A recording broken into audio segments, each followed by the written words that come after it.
औरंगाबाद में भाजपा को करारा झटका। त्रिविक्रम सिंह की पहली सभा में खाली पड़ी कुर्सियां बनी चर्चा का विषय। बिहार विधानसभा चुनाव के बीच भारतीय जनता पार्टी का औरंगाबाद से करारा झटका लगता नजर आ रहा है। एनडीए गठबंधन की उम्मीदवार त्रिविक्रम नारायण सिंह की पहली चुनावी सभा में लोगों की भारी अनुपस्थिति चर्चा का विषय बनी रही।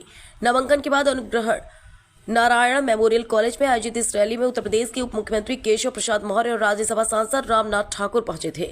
हालांकि दोनों नेताओं के मंच पर आने से पहले ही सभा का स्थल पर काफी संख्या में कुर्सियां खाली कर दिखाई दे रही थी। मंच पर मौजूद भाजपा के स्थानीय और दिग्गज नेताओं की उपस्थिति के बावजूद भीड़ का अभाव साफ तौर पर पार्टी कार्यकर्ताओं की नाराजगी को दर्शा रहा था। खाली कुर्सियों को देखकर डिप्टी सीएम केशव प्रसाद मौर्य और सांसद रामनाथ ठाकुर ने भी नाराजगी जताई। हालांकि उन्होंने माहौल संभालते हुए अपने संबोधन में प्रधानमंत्री नरेंद्र मोदी और मुख्यमंत्री नीतीश कुमार के नेतृत्व में हुए विकास कार्यों का जिक्र किया। उन्होंने जनता से अपील की कि बिहार में एक बार फिर एनडीए की सरकार बनाई जाए। सभा के अंत में मौर्य ने एनडीए प्रत्याशी त्रिविक्रम नारायण सिंह डॉक्टर प्रकाश चंद्र को विजय की शुभकामनाएं दी और उन्हें विजय माला पहनाई, मगर भीड़ की कमी से भाजपा खेमे में हलचल मच गई है। ये क्या है? तब तो जिम्मेदारी आप लोगों की और बढ़ जाती है। अगर मैं यहाँ आया हूँ और यहाँ पे आपने विपक्षी प्रत्याशियों की, महागठबंधन के प्रत्याशियों की जमानत जब्त कराने में कोई चूक कर दिया तो माननीय प्रधानमंत्री जी सोचेंगे केशव जी को यहाँ साफ प्रभारी बनाया, स्टार प्रचारक बनाया, उसका असर क्या हुआ? उसका असर दिखाई देगा कि नहीं दिखाई देगा? दोनों हाथ बढ़ा दिखाई देगा ना। तो मैं आप सबसे यही अपील करने के लिए आया हूँ कि आने वाली 11 तारीख को आपके यहाँ पर मतदान और 11 तारीख को मतदान के बाद फिर एक बार बिहार में एनडीए की सरकार बनेगी। माननीय श्री नरेंद्र मोदी जी के हाथों को मजबूत बनाने के लिए श्री नीतीश कुमार जी के नेतृत्व में जो बिहार में नया युग आया है, उसे विकसित बिहार बनाने के लिए विकसित भारत की तर्ज पर अपना आशीर्वाद बढ़ चढ़ करके देने का काम आप सब करोगे, ऐसा मेरा विश्वास है।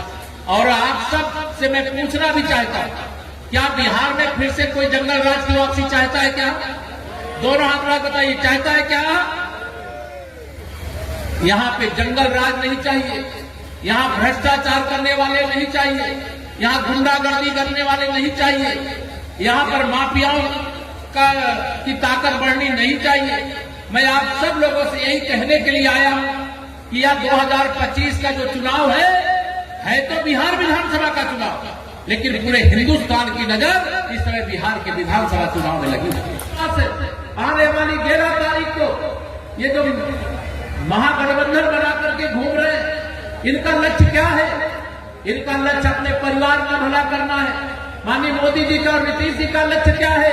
सबका साथ सबका विकास। और इन विरोधियों को, महागठबंधन वालों का लक्ष्य है कुछ का साथ परिवार का विकास, कुछ का साथ गुंडों का विकास, कुछ का साथ माफियाओं का विकास। 2025 फिर से नीतीश जी और 225 की बात यहाँ पूरे बिहार में चल रही है। लेकिन मेरा नारा 100 में से 60% वोट हमारा है, 40% में बंटवारा है और बंटवारे में भी हमारा है। क्यों हमारा है? आप कहेंगे 40 में क्यों है? क्योंकि हमने सबका साथ सबका विकास किया है, कोई भेदभाव नहीं किया। ये भ्रष्टाचार करने वाले जो मुखौटा लगा करके आए हैं, उनसे सावधान रहना। माहौल अच्छा है, ये भी मैं भी जानता हूं, लेकिन जोश में होश मत खोना। हमारा बूथ सबसे मजबूत रहना चाहिए। जिस बूथ से भी आप आए, जहां से यहां पर नहीं आए, आकर के चले गए देरी होने के कारण, उन तक संदेश पहुंचाइए। प्रत्याशी के रूप में यहाँ ये मत समझना कि यहाँ प्रत्याशी केवल जो चुनाव लड़ रहा है वो प्रत्याशी, यहाँ सब लोग। आपको अपने बूथ को मजबूती के साथ खड़ा करने का काम करना।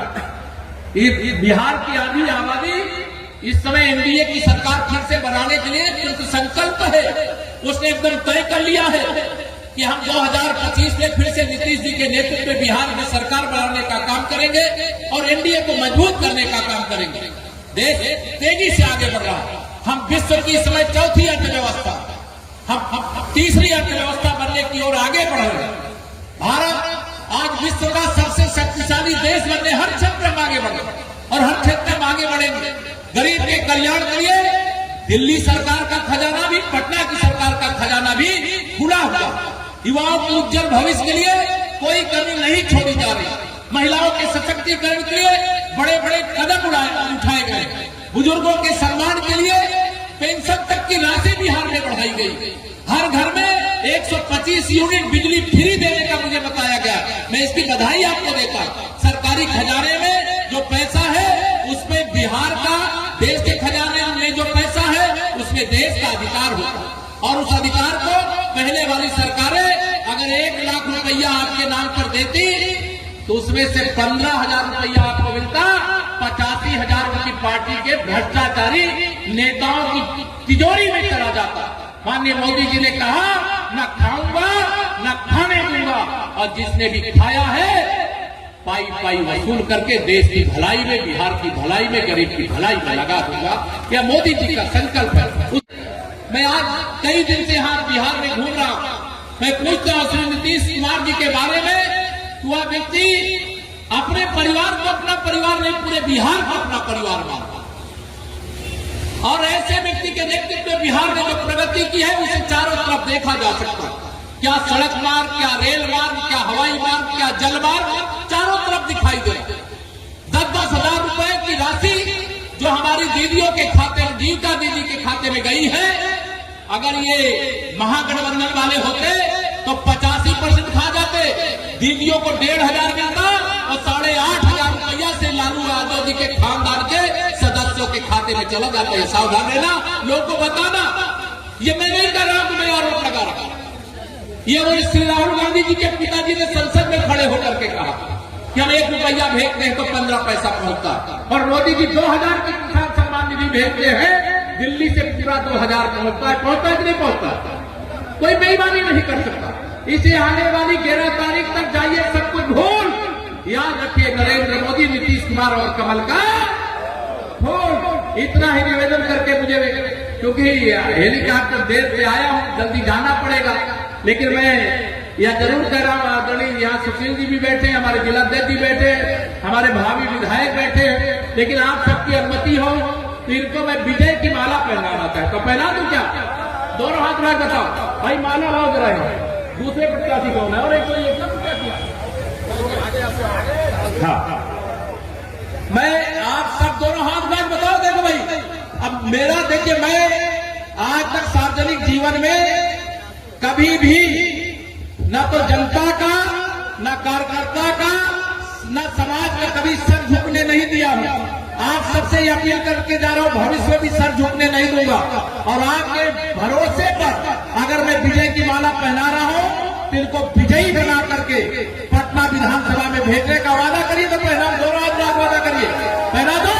ला भाई, से बात करूंगा, अन्यथा 14 नवंबर को फिर एक बार एनडीए सरकार बनने के बाद आप सबका आशीर्वाद लेने जरूर आऊंगा, और जो वादा करता उनसे निभाता हूं, उसमें कोई धोखा नहीं होने देता, या विश्वास दिलाते हुए देता हूं अपनी बाड़ी को विराम। क्या आप अपना